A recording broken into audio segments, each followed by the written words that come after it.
Bismillahirrahmanirrahim. Assalamualaikum warahmatullahi wabarakatuh. Innal hamdalillah nahmaduhu wa nasta'inuhu wa nastaghfiruh wa natubu ilaihi wa na'udzu billahi min shururi anfusina wa sayyiati a'malina man yahdihillahu fala mudhillalah wa man yudlil fala hadiyalah. Asyhadu an la ilaha illallah wahdahu la syarikalah wa asyhadu anna Muhammadan 'abduhu wa rasuluh.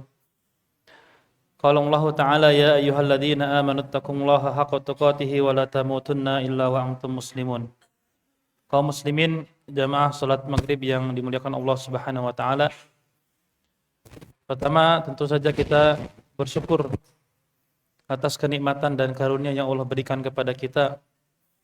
Allah mudahkan langkah kita. Allah berikan kita semangat untuk menghadiri sholat berjamaah maghrib di masjid yang kita cintai ini, dilanjutkan dengan bermajelis ta'lim, menuntut ilmu. Yang menuntut ilmu adalah bagian dari kewajiban. Ini penting ya, penting harus kita sadari semua bahwasanya belajar agama itu adalah wajib. Sebagaimana kita wajib sholat maghrib, kita wajib sholat isya, kita wajib melaksanakan sholat 5 waktu, itu kewajiban. Dan belajar agama pun juga sebuah kewajiban. Kewajiban yang harus dilaksanakan oleh setiap muslim dan muslimah. Sayangnya kebanyakan kaum muslimin banyak meninggalkan kewajiban menuntut ilmu ini. Kalau kita introspeksi kalau kita introspeksi, kita bermuhasabah. Ini di masjid ini ada kajian seminggu sekali ya. Betul saja. Seminggu sekali. Seminggu sekali, hanya sebentar. 1 jam mungkin atau lebih. Itu dilaksanakan seminggu sekali di masjid ini. Nah, kita laksanakan semampunya. Kita sempatnya seminggu sekali atau seminggu 2 kali, atau apalagi di zaman sekarang mudah seseorang untuk melaksanakan kewajiban menuntut ilmu ini dengan adanya akses internet, YouTube dan sebagainya. Jadi apa yang disampaikan oleh saya, yang akan disampaikan oleh saya ini juga ini barangkali ada di internet, ada di YouTube mungkin barangkali. Ini juga bukan sesuatu yang baru. Alhamdulillah kita dimudahkan dengan banyaknya akses untuk menuntut ilmu. Pada kesempatan pertemuan kali ini kita akan membahas,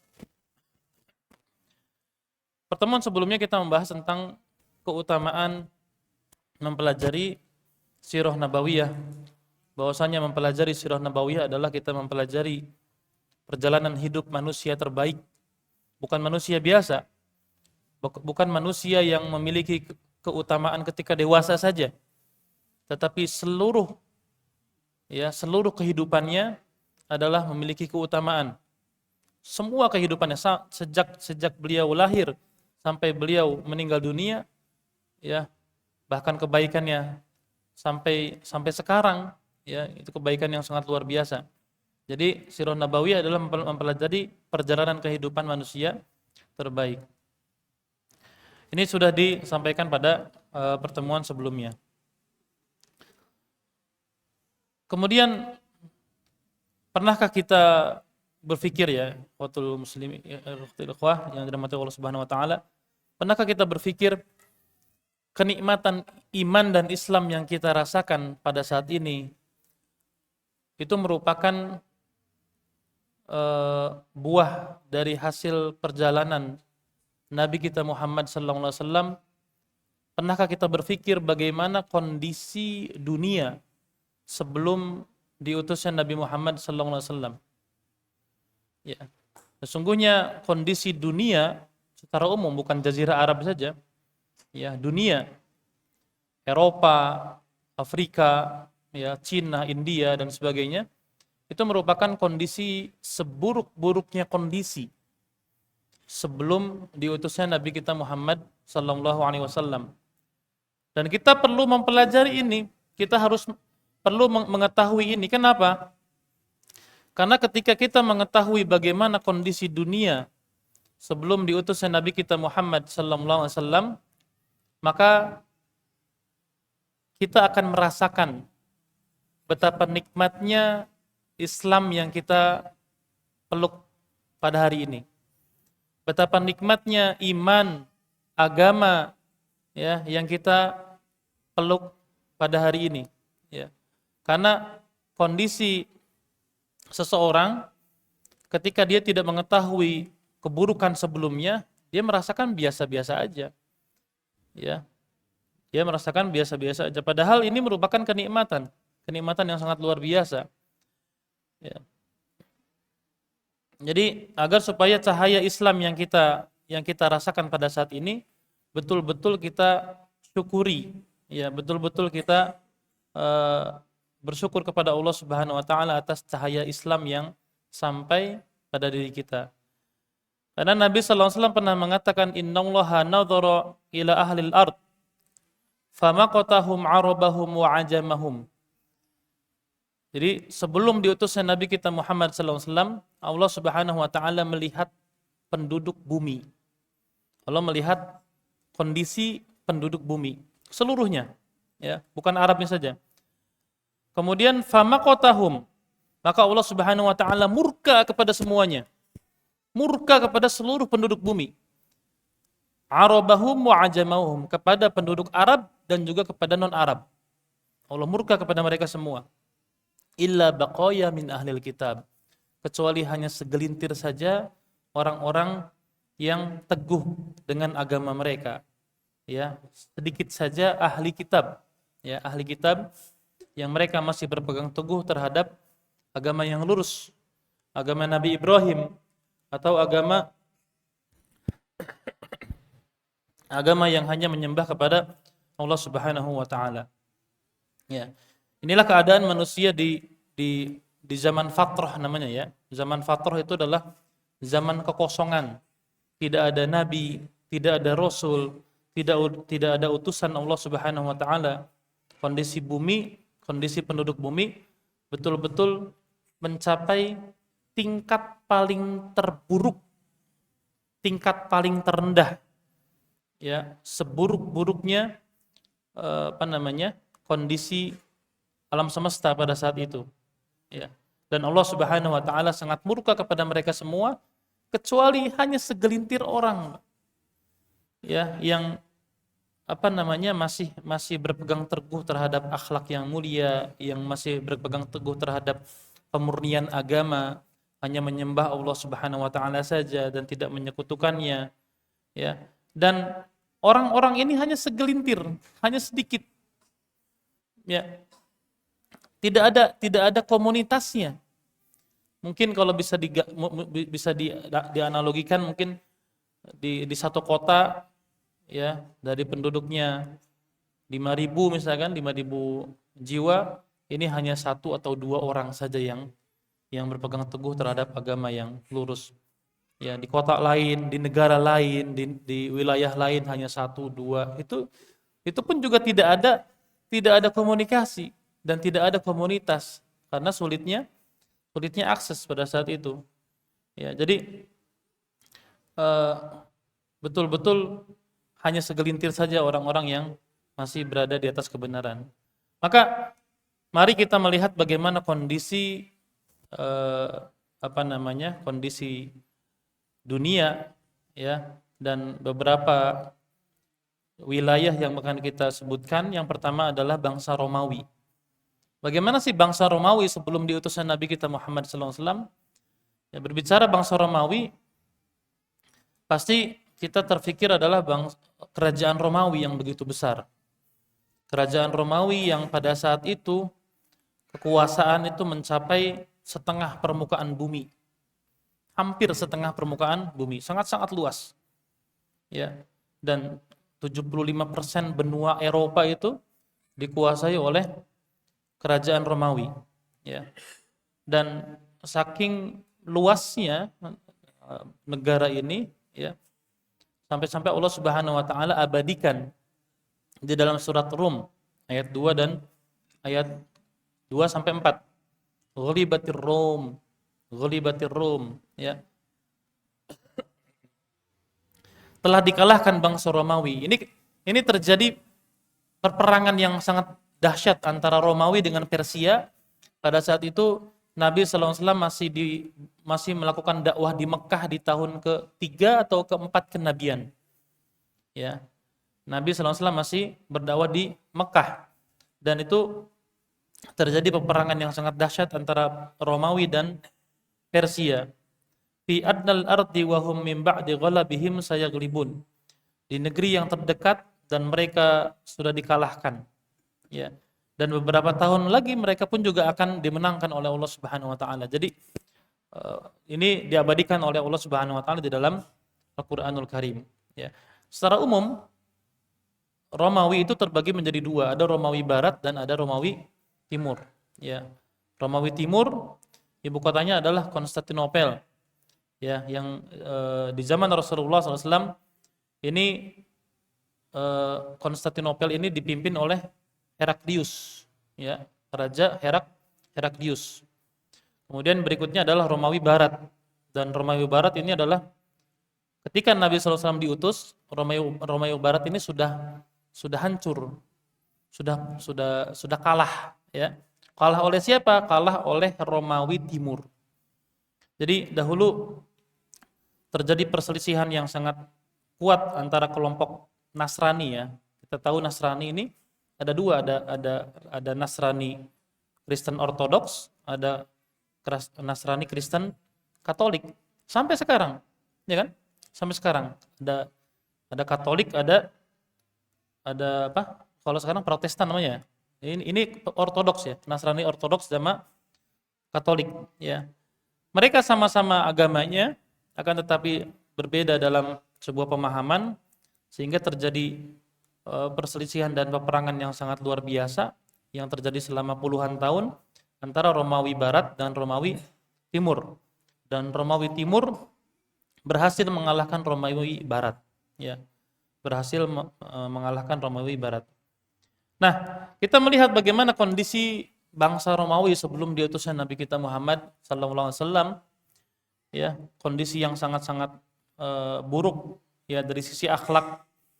Ya, dari sisi akhlak, dari sisi agama, ya, contohnya seperti mereka banyak melakukan perzinahan. Kenapa? Karena mereka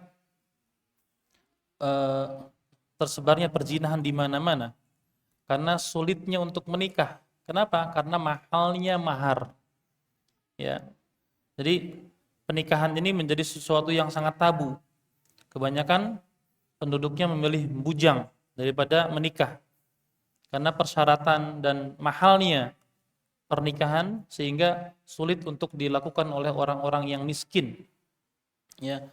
Padahal negara Romawi pada saat itu negara yang kaya, akan tetapi kekayaan ini hanya dimiliki oleh para bangsawan saja.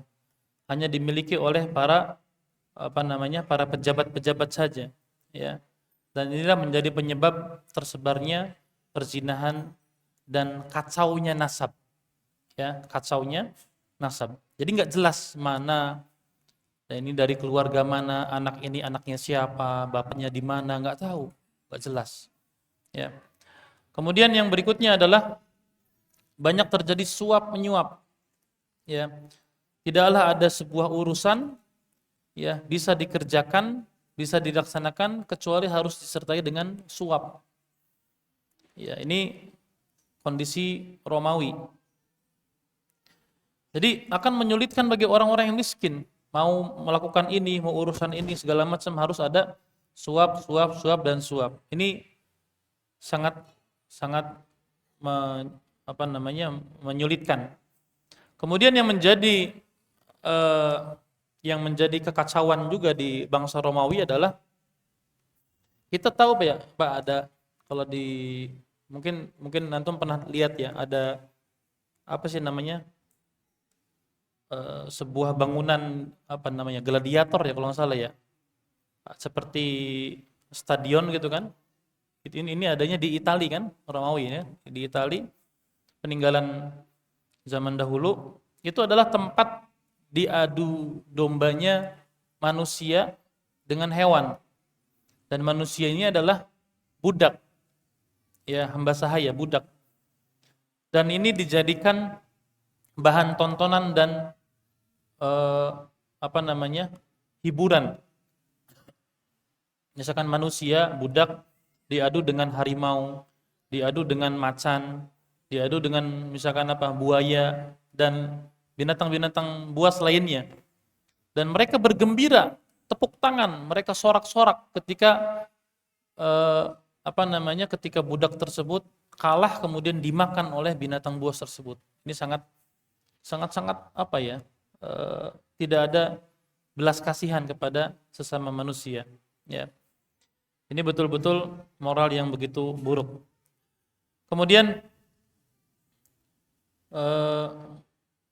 contoh lain misalkan bangsa Romawi itu pernah melakukan blokade kepada orang-orang Yahudi di Quds, ya. Melakukan blokade atas kaum Yahudi di Quds, ya, di tahun 70 Masehi. Ini selama 5 bulan. Ya, selama 5 bulan dikurung, ya. Kemudian ketika sudah dibebaskan, mereka memaksa kepada para laki-laki untuk membunuh keluarganya sendiri. Ini diblokade. Ketika sudah dibebaskan, ya kalian bebas. Ketika bebas, mereka dipaksa untuk membunuh anak-anak dan istri mereka sendiri. Ya. Saking takutnya diancam, disakiti dan diteror sehingga terpaksa mereka membunuh keluarganya sendiri. Kemudian setelah itu ketika mereka sudah menghabisi keluarga mereka sendiri,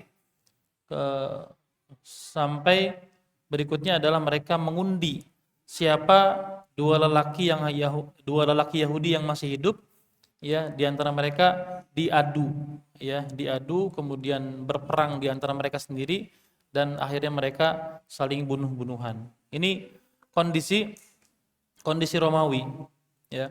Kemudian kita beralih kepada kondisi Persia, ya. Persia itu di mana, Pak? Ada yang tahu Persia di mana, Pak? Iran, ya. Iran. Persia itu bukan Arab, ya. Iran itu bukan Arab. Kita beralih ke daerah timur, melihat Persia saat itu menguasai. Persia pun juga merupakan kalau sekarang itu kan negara adidaya Amerika, ya. Yang kedua mungkin Cina, ya. Mungkin, ya. Nah, ini Persia ini yang kedua. Ini menguasai dunia, Persia ini. Jadi Persia ini menjadi simbol dalam kemajuan dan berbagai macam peradaban. Ya, akan tetapi kemajuan tersebut tidak diiringi dengan akhlak dan moral yang luhur, ya. Banyak di antara mereka yang melakukan pernikahan sedarah. Ini sesuatu yang keji, ya, sesuatu yang tidak dilakukan oleh manusia normal, tapi dilakukan oleh mereka. Mereka menikahi anak putri mereka, bahkan mereka menikahi ibu kandung mereka sendiri.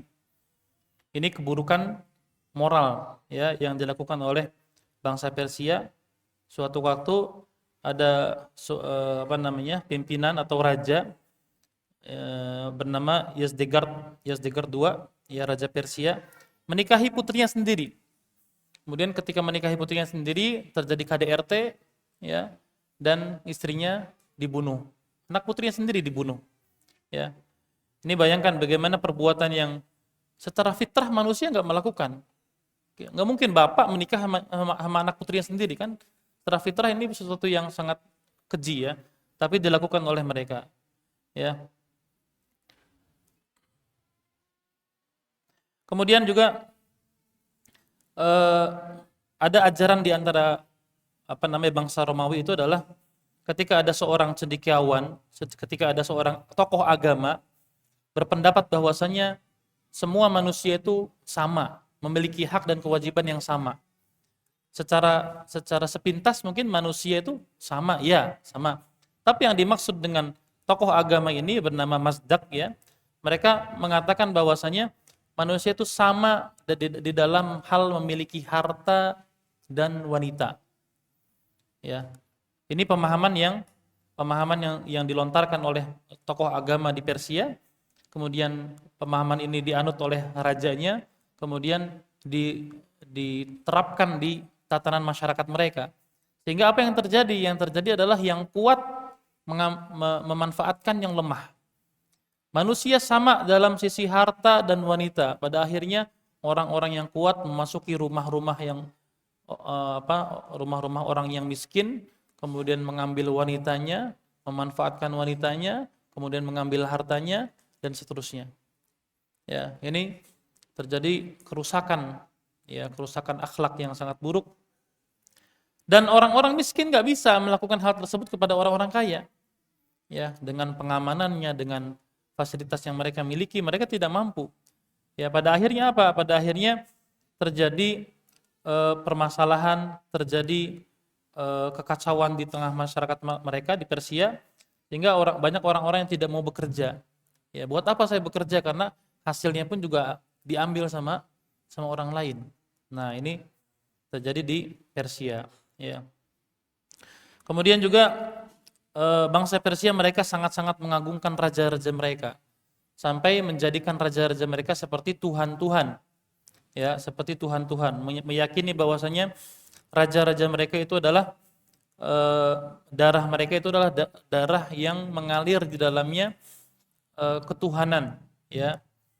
Ini sampai-sampai ketika mereka hendak bertemu dengan raja, mereka harus sujud dahulu.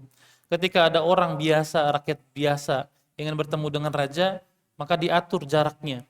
Diatur jaraknya sekian meter, tidak boleh berdekatan dengan raja, ya. Kemudian itu pun juga diatur waktunya. Jangan berlama-lama dengan raja. Karena dianggapnya dianggapnya nafas yang keluar dari orang biasa itu akan mengotori dan mencemari raja. Ya, ini sangat jauh dengan akhlak Rasulullah SAW. Ya, yang mana Nabi SAW beliau menjabat tangan ke para tamunya, ya, dan Nabi SAW tidak melepaskan tangannya sampai dia yang melepasnya. Masya Allah. Dan Nabi SAW tidak memalingkan wajah kepada orang lain sampai orang lain itu yang memalingkan wajahnya. Itu akhlak Rasulullah SAW. Ya. Dan Nabi SAW tidak pernah menyelonjorkan kedua kakinya di hadapan orang-orang yang sedang duduk bersamanya. Ini adalah kerendahan dan ketawaduan Nabi SAW kepada orang lain. Ya, ini di Persia pun juga sama, mirip-mirip seperti di India, ada kasta-kasta. Ya. Ada kasta-kasta yang sangat-sangat zolim kasta-kastanya. Ini kasta yang tertinggi ada kasta raja, kemudian ada kasta bangsawan, kasta pemuka agama, kasta kesatria, ya, ada kasta ahli ilmu, para penulis, dokter, dan yang terakhir adalah kasta masyarakat biasa, rakyat jelata. Dan ironisnya kasta rakyat jelata itu jumlahnya 90%, Pak. Jadi mayoritas adalah orang-orang biasa. Ya. Yang kasta yang tinggi itu, kasta-kasta yang memiliki kedudukan itu adalah hanya 10%. Ya. Sehingga mereka rakyat mereka betul-betul dizolimi oleh kerajaan Persia. Dan Persia ini ketika di tahun ke berapa ya? Di zaman, kalau nggak salah di zaman Umar ya. Kalau nggak salah, saya takutnya salah ya. Ketika perang Zatus Salasil namanya, itu perang antara umat Islam melawan Persia. Ya, ini di zaman kekhalifahan Umar bin Khattab. Saya lupa tahun hijriahnya. Ya. Tadi disebutkan mayoritas adalah rakyat jelata, dan mereka ketika berperang dengan umat Islam dipimpin oleh Khalid bin Walid, ya. Itu ada 6.000 pasukan, Mbak. 6.000 pasukan, setiap 10 pasukan itu dirantai. Dipaksa untuk perang. Dipaksa untuk melawan kaum muslimin yang keinginan kuat kaum muslimin ketika berperang apa? Mati syahid. Sedangkan mereka perang dalam keadaan dipaksa. setiap 10 orang diikat di rantai. Kabur nggak bisa. Mau nggak mau mereka harus menghadapi peperangan tersebut. Ya. Ini keburukan yang terjadi di bangsa Persia, ya. Keburukan-keburukan yang terjadi di bangsa Persia. Dan yang berikutnya adalah penyembahan mereka terhadap apa Persia? Penyembahan mereka terhadap apa? Terhadap api. Mereka menjadikan sesembahan utamanya adalah api, sehingga mereka disebutnya Majusi, ya. Kemudian kita beranjak kepada wilayah yang lain. Bagaimana kondisi Eropa Utara, ya, sebelum datangnya Nabi kita Muhammad sallallahu alaihi wasallam. Eropa Utara itu Bapak Ibu bisa lihat di Google Map, ya. Di Google Map di situ ada Swedia, ada Finlandia, ada Inggris, termasuk juga Jerman di situ. Ya, Jerman ini wilayah-wilayah yang tidak tersentuh oleh Romawi. Wilayah-wilayah yang di luar kekuasaan Romawi. Ya, bagaimana kondisi mereka? Ya, seorang sejarawan yang menjelaskan bagaimana Eropa Utara yang dipenuhi dengan kemaksiatan, kebodohan, kekacauan, ya, kezoliman, yang kuat menindas yang lemah, ya, keterbelakangan dan buta huruf. Dibayangkan, buta huruf. Mereka itu kalau kondisi dunia, ya, kalau Romawi itu negara adidaya, yang kedua adalah Persia, sedangkan Eropa Utara itu tidak ada peradaban, ya, tanah atau wilayah yang terburuk dalam dunia pada saat itu, Eropa Utara, ya. Dan mereka yang paling buruk adalah mereka tidak bisa membaca. Ini bertolak belakang dengan ajaran Islam, ya, yang mana ayat yang pertama kali turun kepada Nabi kita Muhammad SAW adalah perintah untuk membaca. Iqra bismi rabbikal ladzi khalaq. Bacalah, ya. Ada seorang sejarawan yang di dalam kitabnya Hadaratul Arab ini menjelaskan tentang kondisi Eropa, ya. Ini bertepatan dengan abad keempat dan kelima Hijriah. Ya, Nabi SAW sudah ada di Madinah, ya. Ini ahli sejarah mengatakan di tahun keempat dan kelima Hijriah sudah ada beberapa orang di Eropa yang ingin keluar dari kegelapan, yang ingin keluar dari kebodohan. Mereka akhirnya pergi belajar ke negara-negara Arab, yaitu ke Madinah, ya, ke Madinah. Itu sudah mulai ada orang-orang yang berdatangan, ya. Kemudian ada seorang sejarawan dari Andalusia, ya, Andalusia itu kan Spanyol, ya. Dia mengatakan bahwasanya di abad di Eropa Utara, ya, dia mengatakan bahwasanya orang-orang itu betul-betul dalam keadaan bodoh seperti layaknya hewan, ya. Dia mengatakan bahkan ada orang-orang yang tidak pernah mandi kecuali hanya sekali atau dua kali, Pak. Dia memakai pakaian, pakaian tidak pernah dicuci, tidak pernah dilepas, ya, sampai bertahun-tahun dia meyakini bahwasanya keringat yang dia keluarkan dari tubuhnya itu adalah menyehatkan. Ini kondisi Eropa, Pak. Ini yang mengatakan adalah ahli sejarah dari Spanyol, Andalusia. Ya, ini pun juga ketika Islam sudah sampai di sana, ya, para ahli sejarahnya menyampaikan seperti itu. Ya, bandingkan dengan ajaran Islam yang mengharuskan hambanya untuk berwudu 5 kali dalam sehari, ya, sangat luar biasa. Ada syariat mandi wajib, mandi junub, ya, mandi pada hari Jumat, kemudian mandi pada hari raya, ya.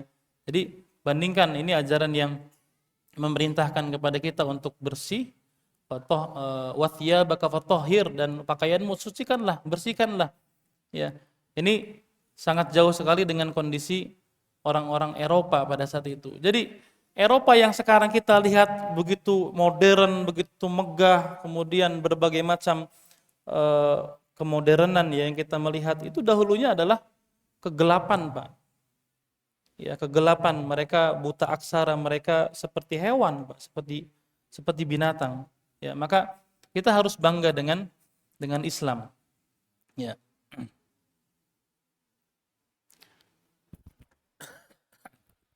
Dan masih banyak lagi. Kemudian kita beranjak kepada bangsa Mesir. Kalau Mesir itu dahulu, Mesir itu berabad-abad ya, ratusan tahun lamanya itu dijajah oleh Romawi Barat.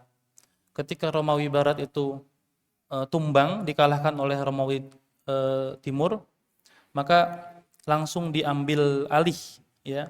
Langsung diambil alih oleh Romawi Timur dan bangsa Mesir banyak dimanfaatkan ya, entah itu dari hasil buminya dan juga pajak-pajaknya ya, dimanfaatkan oleh bangsa Romawi ya. Ini secara umum ya. Kemudian bangsa Cina ada 3 keyakinan di zaman sebelum Nabi SAW lahir. Yang pertama adalah Lao Tzu namanya. Ini agama ini memiliki keyakinan untuk menjauhi wanita, zuhud terhadap dunia, mengucilkan diri. Tapi itu hanya teori, karena tidak sesuai dengan fitrah manusia. Kemudian yang kedua adalah Konghucu. Konghucu adalah ajaran yang memandang bahwasanya dunia adalah kehidupan yang buruk. Ya, mereka sangat perhatian terhadap agama, tetapi mereka Konghucu ini membebaskan semua agama. Yang penting ibadah. Yang penting ibadah gitu. Konghucu seperti itu. Kemudian yang ketiga adalah Buddha. Ya, Buddha sampai saat ini masih ada Buddha. Ya. Kemudian berikutnya bangsa India. Nah, India ini peradaban yang sangat lama, Pak. Ya, mereka memiliki peradaban yang lebih tua daripada bangsa-bangsa yang lain. Ya. Tetapi yang sampai saat ini keburukan itu masih ada di negeri India itu apa? Adanya kasta-kasta, Pak. Sampai sekarang, Pak. Saya juga punya teman orang India. Ya, mereka kesulitan untuk bekerja, mereka kesulitan untuk berkarya itu karena apa? Karena adanya sistem kasta-kasta. Ya, berbeda dengan ajaran Islam yang kemuliaan seseorang itu terletak pada apanya? Takwa. Inna akramakum indallahi atqakum. Sesungguhnya orang yang termulia, terbaik di antara kalian adalah orang yang bertakwa. Sedangkan mereka sesuai dengan kasta-kasta. Kastanya itu ada 4 secara umum ya. Ini secara umum, secara global. Ada kasta Brahmana, ada kasta Ksatria, ada kasta Waisya, dan yang terakhir adalah kasta Sudra. Kasta Sudra ini yang keempat ini kasta yang paling rendah. Bahkan yang termulia di antara mereka adalah orang yang menjadi pesuruh bagi kasta-kasta di atasnya tanpa diupah, tanpa diberi upah, tanpa diberi gaji. Itu adalah orang yang termulia di antara kasta Sudra. Ya, kasta Brahmana pertama, kedua kasta Ksatria, ketiga kasta Waisya, yang keempat kasta Sudra. Ya. Nah, ini sangat bertentangan dengan syariat Islam, yang Islam sangat memperhatikan sekali upah atau gaji bagi karyawannya. A'tul ajiro ajrohu ya qabla an yajifa 'uruquhu. Ya, berilah upah, berilah gaji kepada pegawai sebelum keringatnya mengering. Ya, ini kezaliman ya. Kezaliman. Kemudian bagaimana bangsa Yahudi? Nah, ini bangsa Yahudi. Bangsa Yahudi sebelum diutusnya Nabi Muhammad SAW adalah bangsa yang mereka tidak punya negara, Pak. Sampai sekarang mereka tidak punya negara. Ya, mereka tidak punya wilayah. Ya. Dahulu Yahudi itu dalam kondisi tertindas.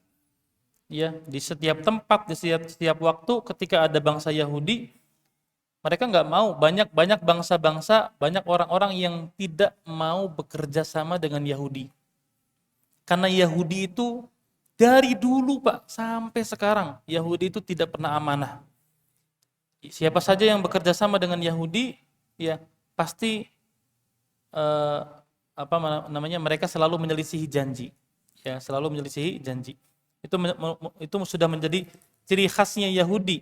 Ya, ketika mereka lemah, ketika mereka apa namanya, ketika mereka lemah, mereka menunjukkan apa namanya, rasa apa ya, ingin dikasih sayang, ingin agar orang-orang iba kepada mereka, ya. Tapi di belakang mereka penuh dengan kemunafikan, penuh dengan penipuan, penuh dengan kebohongan, ya. Tapi ketika mereka kuat, mereka akan menindas, mereka akan sombong, ya.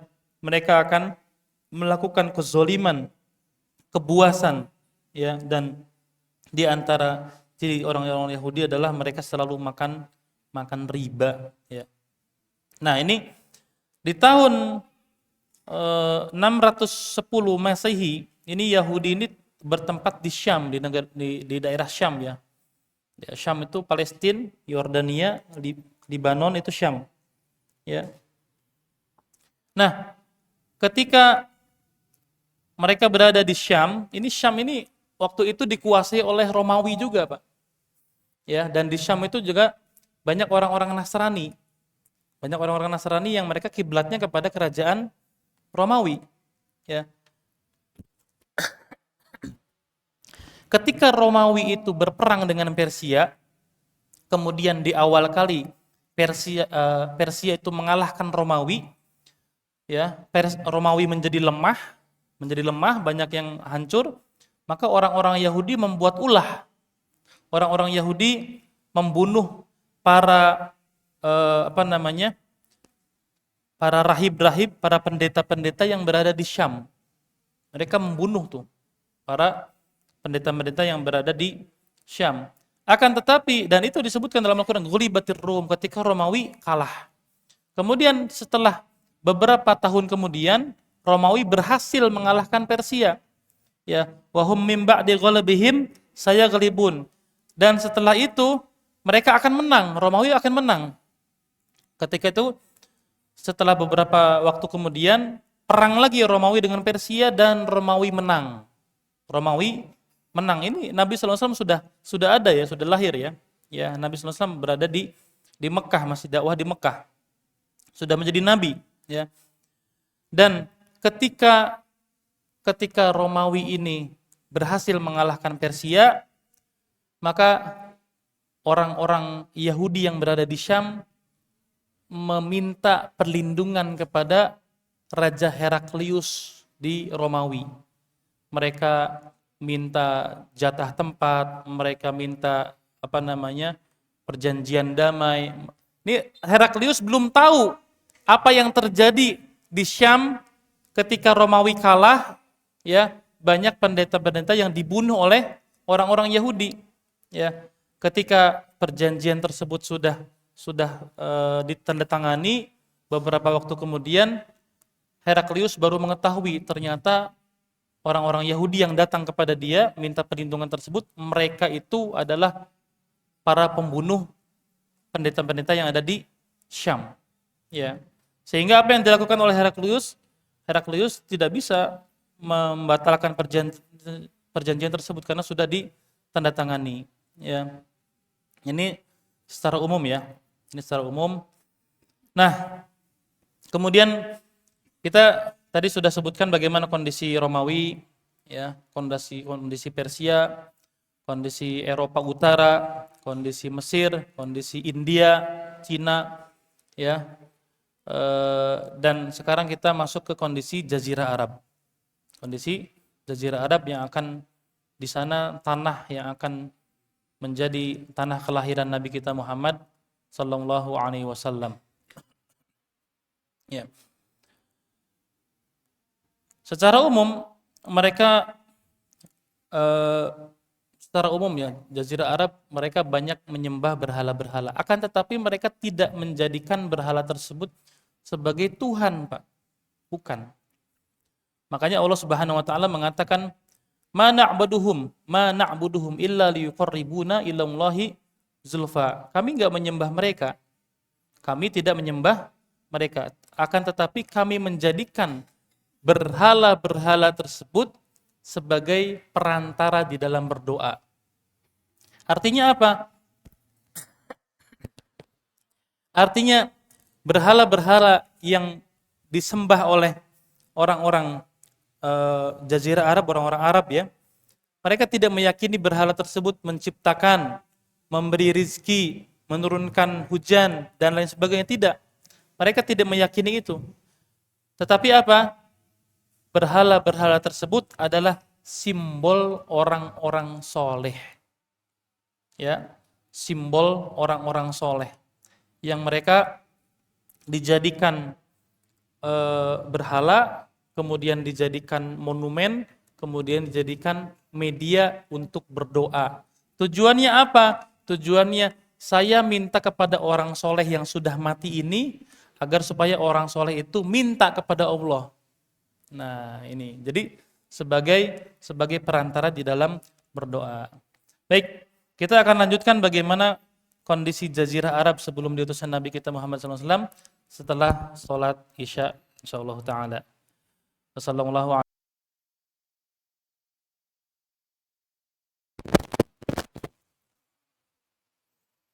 kita melanjutkan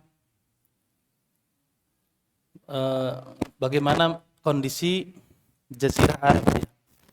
Jazirah Arab ini bukan hanya di Mekah saja.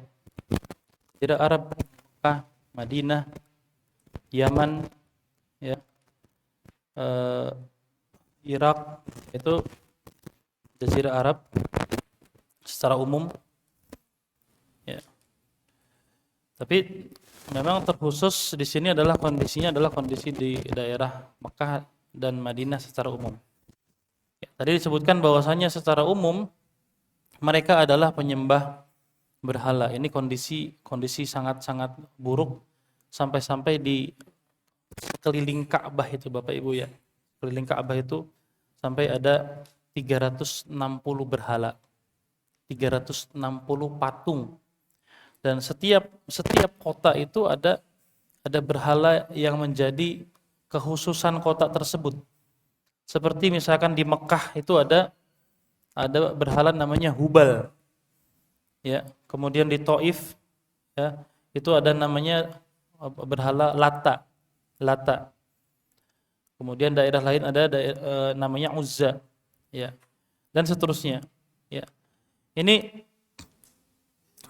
seburuk-buruknya kondisi ya, sampai-sampai Ka'bah yang menjadi rumahnya Allah yang dibangun oleh Nabi Ibrahim dan Ismail alaihi wassalam ya, sampai terkotori dan ternodai dengan kesyirikan, berhala ada di mana-mana. Dan ini terjadi sebelum datangnya Nabi kita Muhammad SAW. Kebiasaan buruk lainnya di Jazirah Arab adalah mereka terbiasa minum khamr. Ya. Sampai-sampai khamr itu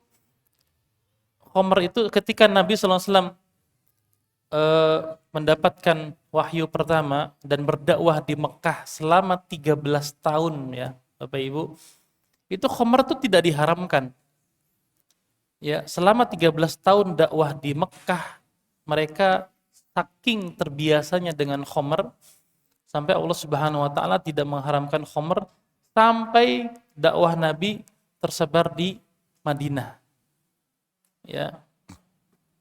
Ketika di Madinah di tahun ke-4 Hijriah, barulah Allah Subhanahu wa taala mengharamkan khamr. Itu pun juga pengharaman yang bertahap sampai 3 ayat. 3 tahapan. Ya, 3 tahapan. Ini menunjukkan akrabnya orang-orang Jazirah Arab dengan khamr. Berikutnya adalah mereka terbiasa dengan perjudian. Aktivitas sehari-hari mereka itu dengan judi. Makanya judi dengan khamr Allah Subhanahu wa taala sebutkan innama yuridus syaitanu ayyuqi'a bainakumul adawata wal baghdha fil khamri wal maisir. Sesungguhnya syaitan menginginkan kalian bermusuhan dan terjadi kebencian, permusuhan dan kebencian pada 2 hal. Yang pertama adalah minuman keras, yang kedua adalah judi. Ya, ini disebutkan di dalam surat Al-Maidah 91. Ya, syaitan menginginkan kalian terjadi permusuhan, terjadi kebencian ada dua hal ini. Nah, sekarang kita lihat bagaimana adanya judi online, ya, yang banyak merusak rumah tangga, ya, sehingga terjadinya permusuhan, terjadinya kebencian, ya, di dalam rumah tangga ataupun di tengah-tengah masyarakat. Ya, ini kebiasaan orang-orang jahiliyah dahulu. Ya. Kemudian ini di Jazirah Arab juga ada istilahnya istibda. Istibdo, ya, istibdo. Istibdo itu seperti apa? Istibdo itu ini kan di Jazirah Arab itu kan kental dengan apa namanya? Ada kabilah yang mulia, ada kabilah yang biasa, ada kabilah yang rendah, kabilah-kabilah, ya. Jadi fanatisme terhadap kesukuan, fanatisme terhadap nasab, ya. Sampai sekarang pun juga ada. Memang ada nasab yang mulia, nasab yang biasa, ada nasab yang rendah, ada. Nah, ini di zaman jahiliyah sebelum datang Islam adanya istilah istibdo. Istibdo itu seseorang suami memerintahkan kepada istrinya ketika selesai haid, ya, pergilah ke fulan untuk dicampuri dengan laki-laki lain. Ya, untuk dicampuri dengan laki-laki lain. Sampai sampai terlihat dia hamil, maka si suami itu tidak mencampuri istrinya lagi sampai melahirkan. Tujuannya apa? Tujuannya adalah agar supaya dia memiliki anak keturunan yang mulia. Ini kebobrokan moral, ya. Ini terjadi di zaman sebelum datangnya Islam. Ya. Kemudian berikutnya adalah berkumpulnya sekelompok laki-laki yang jumlahnya tidak lebih dari 10 orang. Kemudian mereka berzina dengan seorang wanita, ya, secara bergilir.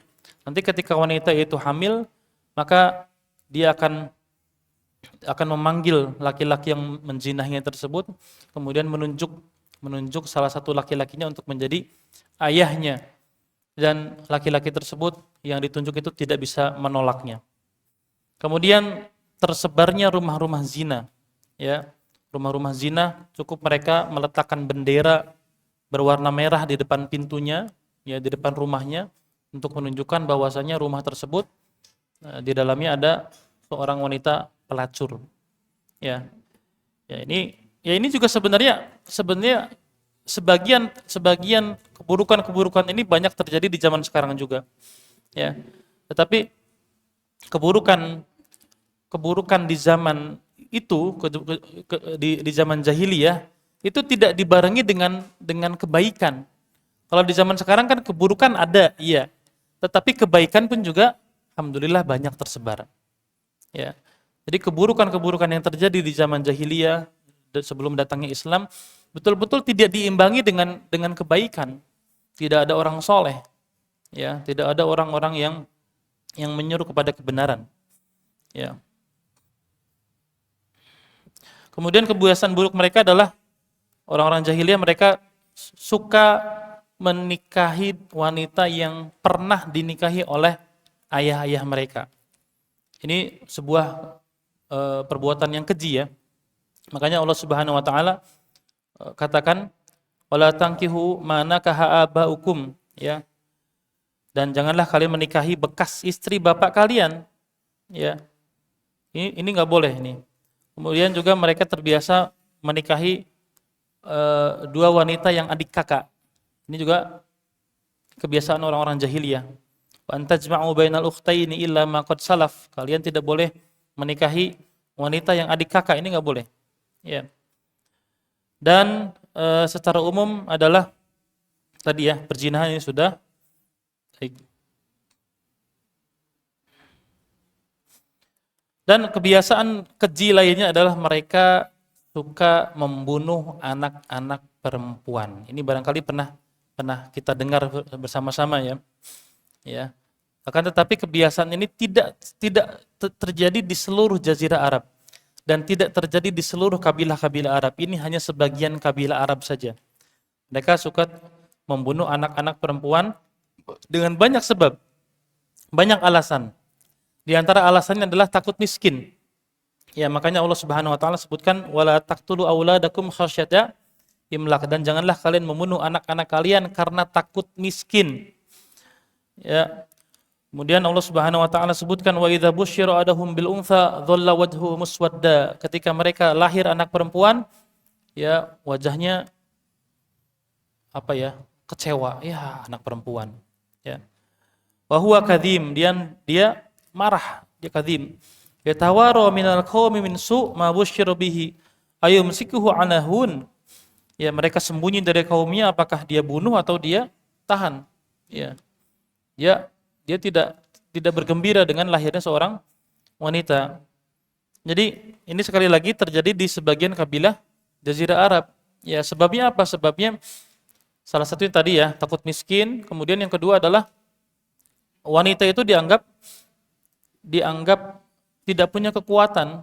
Ya, buat apa perempuan gitu kan. Nah, salah satu sebabnya ini terjadi ketika terjadi peperangan antara kabilah A dengan kabilah B, kemudian kabilah A ini kalah, Pak.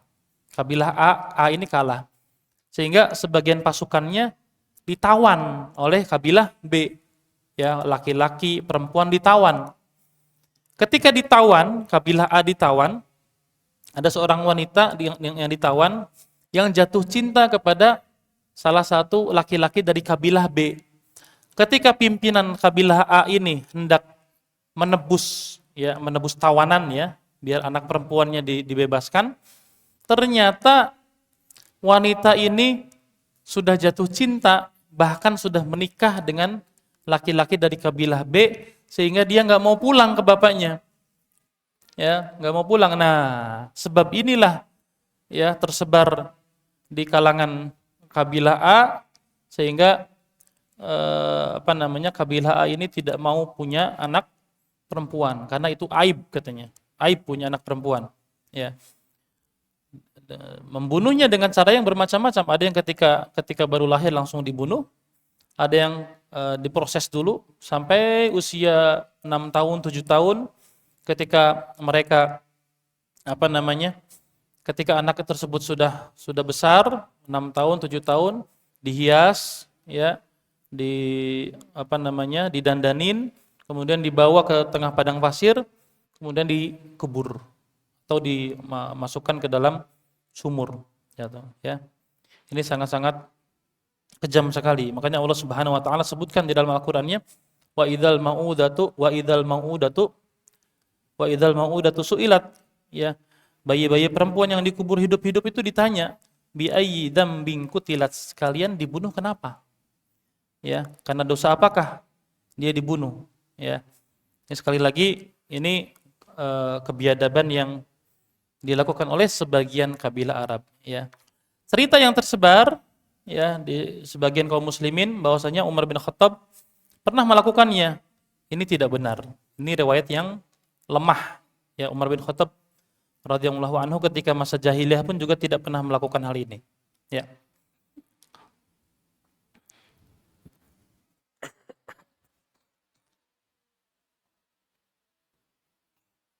Dan ini tentu saja bertentangan dengan syariat Islam yang sangat memuliakan anak perempuan, Pak.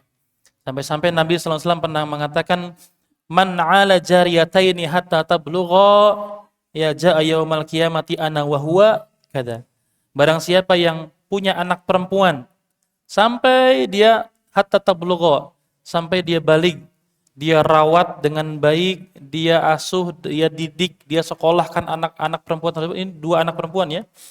Ya, hatta tablugha, sampai balik ya.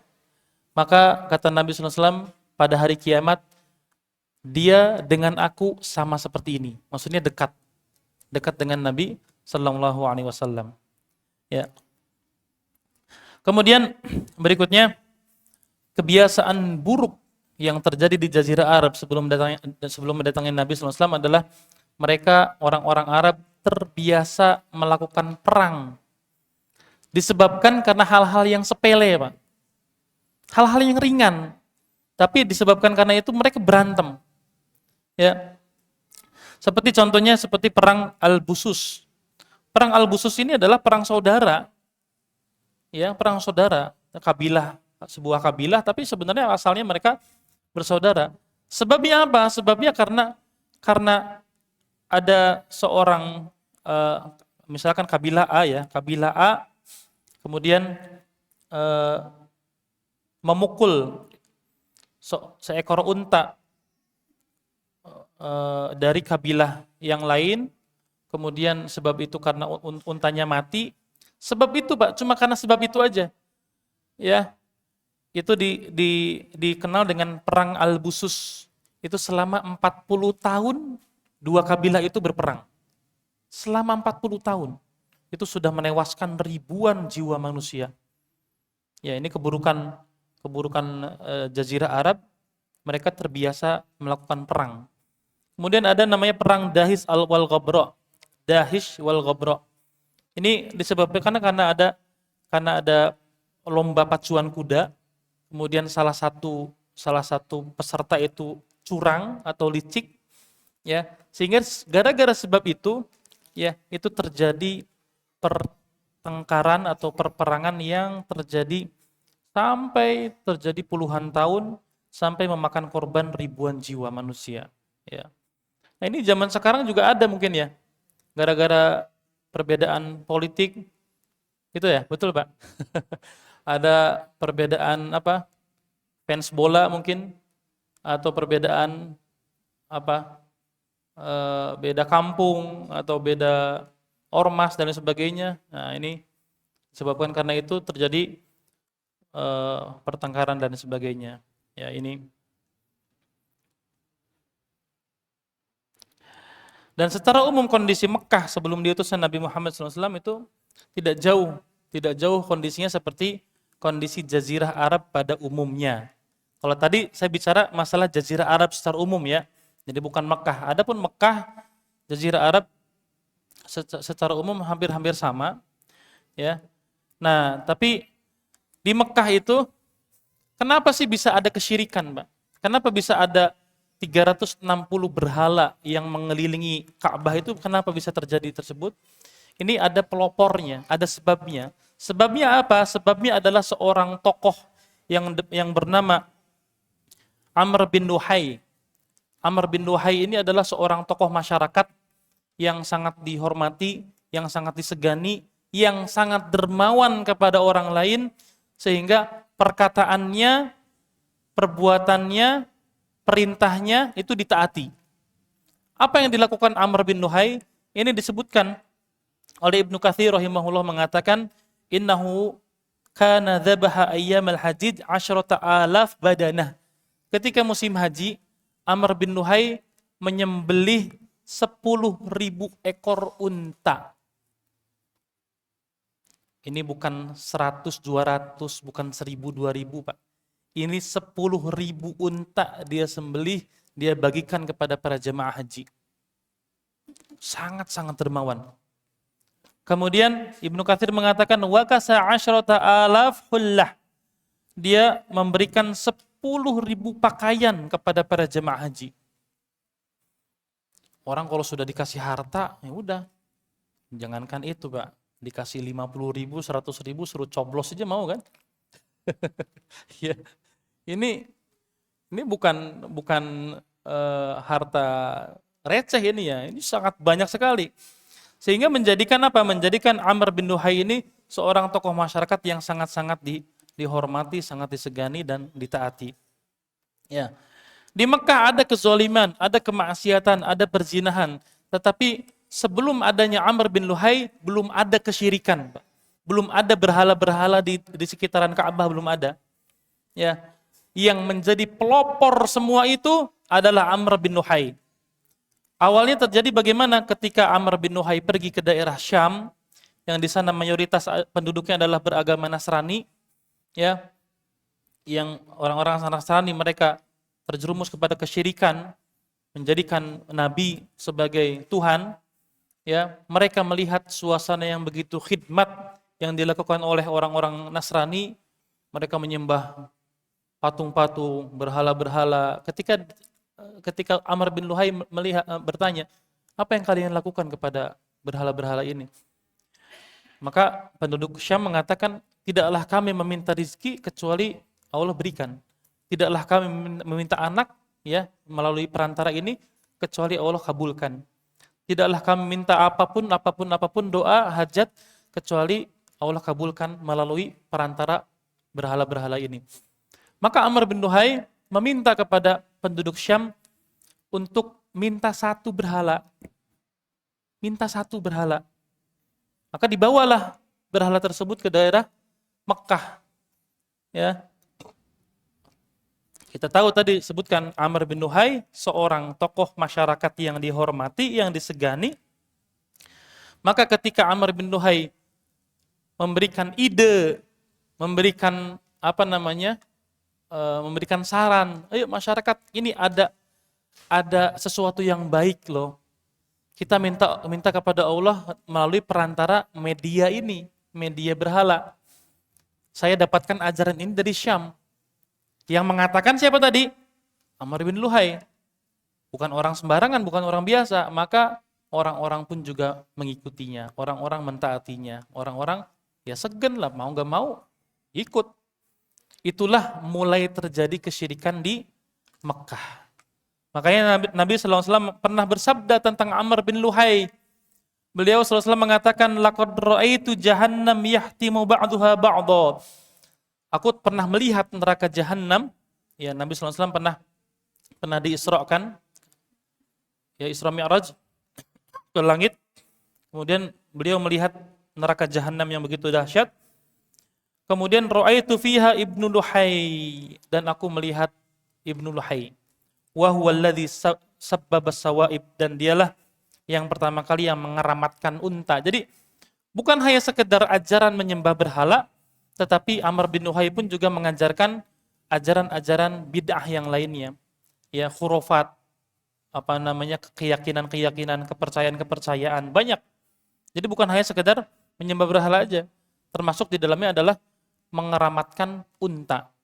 Jadi unta yang sudah melahirkan 5 kali, ya, kemudian dianggap memberikan banyak jasa, kemudian unta tersebut dibiarkan saja. Tidak disentuh, tidak disembelih, ya, kemudian sampai mati. Karena sebab ini menjadikan sebagian masyarakat Arab ada yang mengeramatkan unta, dan ini terjadi sebagian tempat di Indonesia. Ya.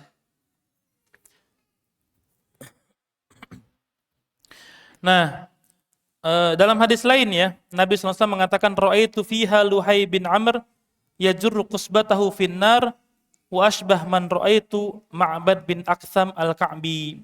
Aku pernah melihat Jahannam, di dalamnya ada Amr bin Luhai yang menjadi pelopor kesyirikan di kota Mekah, dan wajahnya mirip sekali dengan Ma'bad bin Aktham. Ma'bad bin Aktham adalah seorang sahabat. Ma'bad bin Aktham ketika mendengar ini langsung, wahai Rasulullah, apakah saya senasib dengan Amr bin Luhai? Ya, Nabi SAW mengatakan tidak. Ya, kamu orang beriman, anta mu'min wa huwa kafir. Kamu orang beriman sedangkan dia kafir. Ya. Nah, ini kondisi Jazirah Arab, ya. Khususnya Mekah. Inilah sebab terjadi kesyirikan di kota Mekah yang menjadikan yang menjadikan banyak orang-orang Quraisy, ya, yang terjerumus kepada kesyirikan. Nah, hal ini ketika kita mengetahui kondisi dunia sebelum diutusnya Nabi Muhammad SAW, menjadikan kita semakin terasa nikmatnya Islam, nikmatnya iman yang kita rasakan pada sehari ini. Ya. Jadi alhamdulillah kita lahir Islam itu mudah. Kita lahir orang tua kita sudah Islam. Kita lahir masyarakat sudah banyak yang Islam. Itu bayangkan, Pak, bagaimana kalau kita lahir di zaman kegelapan. Ya. Sulit. Ya, ini belum lagi, saya waktunya nggak cukup ya. Belum lagi ada kisah Salman Al-Farisi. Salman Al-Farisi ini dari Persia. Ya. Kan tadi disebutkan ya, illa baqaya min ahli kitab, kecuali orang-orang yang sedikit sekali yang berada di atas kebenaran, hanya sedikit sekali. Dan orang-orang yang fitrahnya itu condong kepada kebenaran hanya sedikit. Salman Al-Farisi berasal dari Persia. Dia melihat ketertarikan kepada agama Nasrani, dia ikut kepada pimpinan orang Nasrani pendeta ya. Ikut pendeta ini, ikut pendeta ini, ikut pendeta ini. Terus sampai 5 atau 6 pendeta dia ikuti. Ini pendeta yang betul-betul murni ya, pendeta yang betul-betul mengikuti agama Nabi Isa yang belum tercampur dengan kesyirikan. Sampai pada akhirnya datang ke kota Madinah menjadi budak, ya, menjadi budak. Untuk apa? Untuk menanti datangnya seorang nabi di Madinah itu. Ini Salman Al-Farisi. Karena sangat-sangat sedikit sekali orang-orang yang berada di atas kebenaran. Sehingga dengan mengetahui kegelapan, dengan mengetahui kesesatan, kita semakin bersyukur dengan cahaya Islam yang kita rasakan pada hari ini. Ya. Mudah-mudahan Allah Subhanahu Wa Taala selalu memberikan kenikmatan iman dan Islam kepada kita semua sampai mati dalam keadaan husnul khotimah. Barangkali itu yang bisa saya sampaikan. Barangkali ada pertanyaan, dipersilakan. Silakan Bapak Ibu, kalau ada pertanyaan, dipersilakan.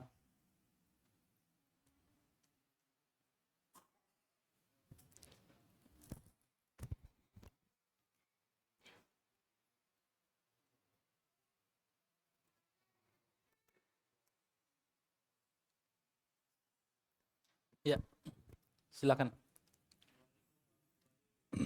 Waalaikumsalam warahmatullahi wabarakatuh.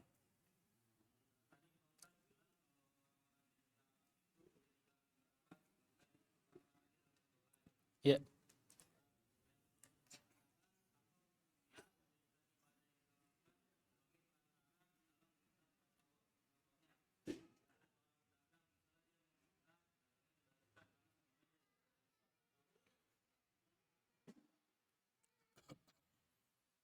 Itu aja. Baik.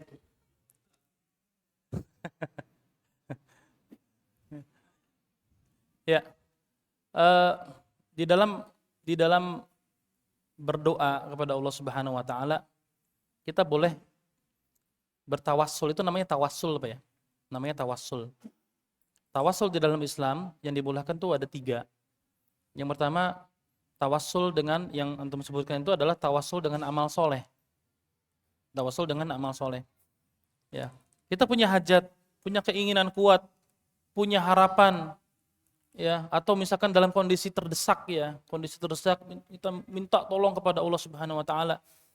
Terus kita sebutkan amal soleh kita. Ya Allah, saya dahulu pernah merawat orang tua saya sampai meninggal, contoh. Dahulu saya pernah begini. Itu dibolehkan. Itu yang pertama. Ya. Jadi bertawassul itu menyebutkan perantara kepada Allah Subhanahu Wa Taala dengan menyebutkan amal soleh itu yang pertama. Kemudian yang kedua, bertawassul dengan meminta doa orang soleh yang masih hidup. Ya, datang kepada seseorang yang kita pandang dia orang soleh, dia berilmu, dia istiqomah, ya, di atas agama. Kita minta, ya, syekh, fulan, ustadz dan seterusnya, tolong doakan saya, punya satu doa, misalkan, tolong doakan ibu saya sakit misalkan, tolong doakan ibu saya, contohnya gitu. Itu boleh. Karena doa orang soleh adalah doa yang mustajab. Doa orang soleh yang masih hidup, ingat ya. Doa orang soleh yang masih hidup. Karena banyak orang-orang yang minta doa, betul, minta doa orang soleh, tapi doa orang solehnya sudah mati. Ya, ini yang terjadi di banyak masyarakat di Jazirah Arab ya pada saat itu dan sampai sekarang. Ya, orang-orang soleh, sehingga yang terjadi apa? Yang terjadi adalah mengkeramatkan kuburan orang-orang soleh. Keramat, ya, kuburan-kuburan orang soleh dihiasi, ditembok, dibuat bangunan, kemudian orang-orang beribadah di situ. Ya, tujuannya apa? Tujuannya adalah saya nggak tahu ya apa yang mereka lakukan, tapi banyak yang dilakukan adalah mereka meyakini bahwasanya orang soleh yang terkubur tersebut itu menjadi wasilah di dalam berdoa. Mintanya kepada kuburan, waliyadzubillah. Kalau dahulu minta doa apa namanya yang menjadi perantara itu adalah patung-patung orang soleh, ya, patung-patung yang dibentuk seperti orang-orang soleh. Kalau sekarang bukan patung, apa itu? Kuburan keramat, kuburan wali. Nah ini, ya, jadi perbuatannya sama tapi bentuknya beda. Kalau dahulu bentuknya patung, berhala, kalau sekarang bentuknya kuburan. Ya. Satu lagi, foto. Ini hati-hati, Pak. Makanya eh, apa namanya? Nabi SAW sudah mewanti-wanti ya terhadap gulu kepada orang-orang soleh. Ya, salah satunya adalah jangan memajang foto-foto orang-orang soleh. Jangan memajang foto-foto orang soleh. Itu yang kedua. Yang ketiga adalah apa? Bertawassul ketika berdoa kepada Allah, bertawassul dengan Asmaul Husna, dengan nama-nama Allah Subhanahu wa taala. Ya, kita meminta apa? Minta ampunan kepada Allah Subhanahu wa taala, ya Tawwab, ya Ghafur, ya Rahman, ya Rahim. Kita minta apa namanya? Kita minta rezeki, ya Razzaq, ya Karim, ya Ghani. Sebutkan nama-nama Allah Subhanahu wa taala, sebutkan, setelah itu dia meminta. Ya, jadi adab di dalam berdoa itu yang pertama adalah adab, ya, adab kita ketika berdoa. Pertama kita puji Allah. Ya, kita puji Allah Subhanahu wa taala dengan pujian-pujian, ya subhanallah walhamdulillah wala ilaha illallah wallahu akbar, atau pujian-pujian yang lain. Kemudian yang kedua adalah salawat, Allahumma shalli ala Muhammad wa ala ali Muhammad, dan seterusnya. Ya, kemudian yang ketiga adalah istighfar, beristighfar, ya minta ampun. Kemudian yang keempat meminta. Nah, itu mintanya dengan tawasul tadi dibolehkan. Ya. Ini. Baik. Ada satu lagi mungkin? Kalau tidak ada cukup. Ya. Baik, barangkali cukup ya. Kita cukupkan sampai di sini. Mudah-mudahan Allah Subhanahu wa taala memberikan taufik dan hidayah kepada kita semua. Ya, kita akhiri dengan doa kafaratul majelis. Subhanakallahumma bihamdika asyhadu an la ilaha illa anta astaghfiruka wa atubu ilaik. Assalamualaikum warahmatullahi wabarakatuh.